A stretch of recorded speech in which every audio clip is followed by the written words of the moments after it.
This is probably the biggest shock in terms of quarterback battle news, just because of the timelines. It was seen as Carr's job. But like I said, with a guy like Julian saying, you have to take the job. The job's not going to be handed to you. You more than likely are going to be the favorite. And if the game was played tomorrow, sure, you probably are the guy. But to definitively take the job is a completely different thing.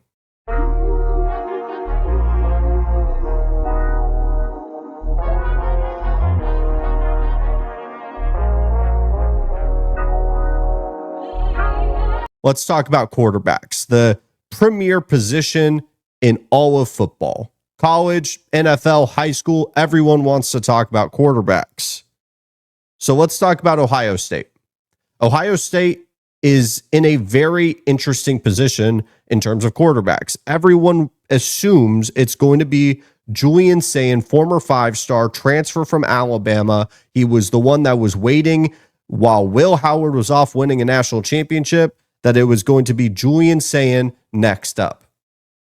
Well, hold on a moment. You got a man named Keenholz, last name Keenholz, who has taken a real big chunk into this job. Now, am I predicting here that Ohio State is going to have a quarterback controversy? No, I think Julian Sayin is ending up being the starting quarterback against Texas. I think that's just what's going to happen. But it is interesting to note, and it's something to keep a little bit of track, keep your notes open about it, because Sayin is a quarterback that I think is super talented. Everyone wants to talk about his uber quick release. If you watch any practice clip with Julian Sayin, he can get the ball out at a lightning quick pace with a very good arm. But you have to take the job at some point.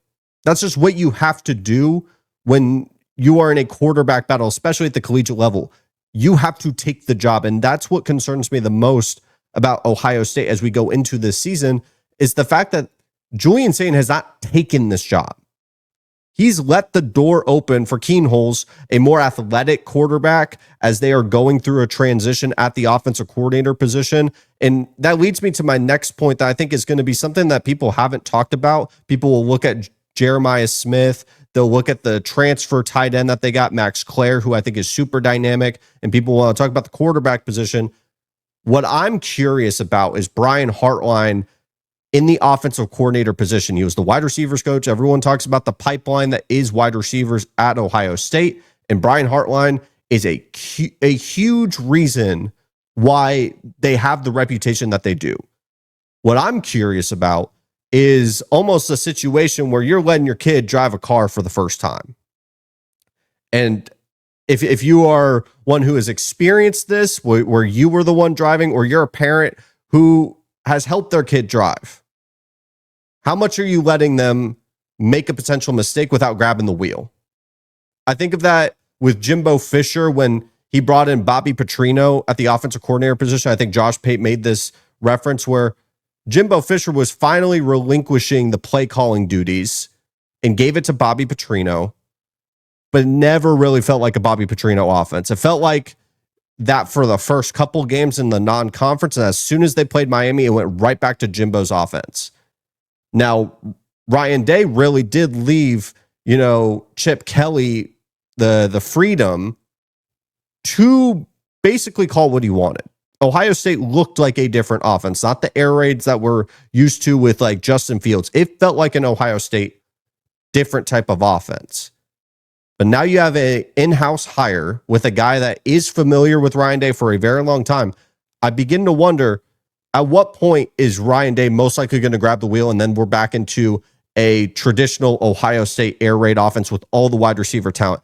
Or are they going to see what they saw was successful, which was a balanced attack going into the season? I know we strayed away from the quarterback battle a little bit, but that's something that we haven't talked about yet, and it's a point of concern that hasn't been really talked about too much. Notre Dame.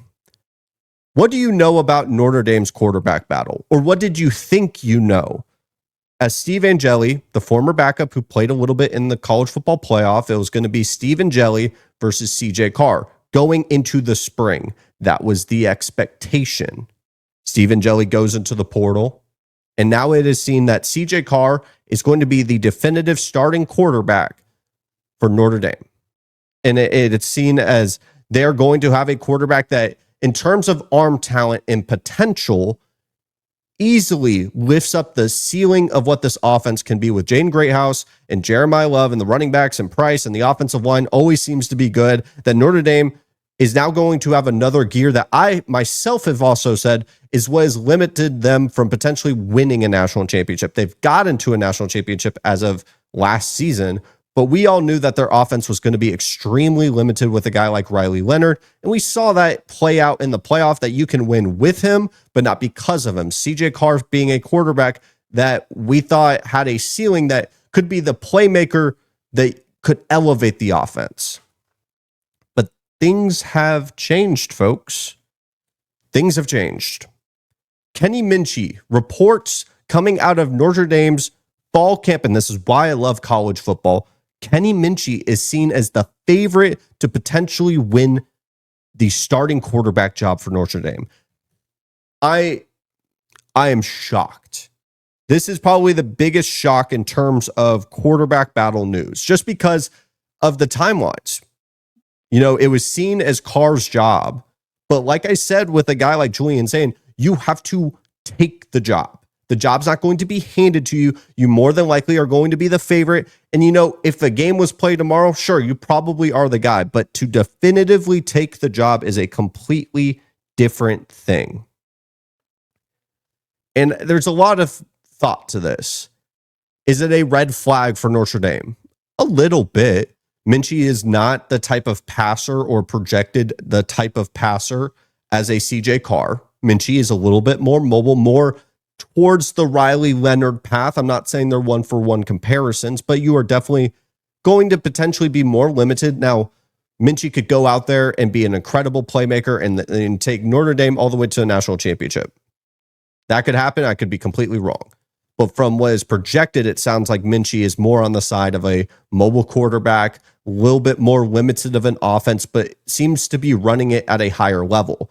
While CJ Carr does have that ceiling in terms of a passer, but there's a couple of weaknesses that Notre Dame has not expected to happen, but has come to fruition during fall camp. And it sounds like it's a lot closer than what we originally anticipated going into the summer. I love college football. I love how quickly things can change. And the last one isn't as much of news, but more circling. You know, I've said many times, if you follow my TikTok, you know, you see the @ down below. I'm a little bit lower, like many others, on Tennessee. And this comes for a couple of reasons. I've studied the veer and shoot offense, what Josh Heupel likes to run, what he asks out of his quarterbacks, the demand that they are to be expected to throw the ball downfield and have a little bit of a gunslinger mentality. Nico Imalava could not do that at a high level at an accurate rate. He could throw the ball down the field basically anywhere he wanted, but he was not going to be able to put it on the money where a wide receiver can make a play. You bring in Joey Aguilar, basically making the trade with UCLA, which was funny in of itself. But Joey Aguilar, it's a mixed bag. People point to the interceptions. There's a lot of context. App State basically said, we need Joey to be a guy that can get up 40 points because our defense is not going to be able to, you know, have any kind of pushback. Joey, I need you to go get 40 or we are losing this football game. And what that brings is a gunslinger mentality, for better and for worse. For better in the sense that I think Josh Heupel has a guy that's going to rip it. He is going to push the ball downfield.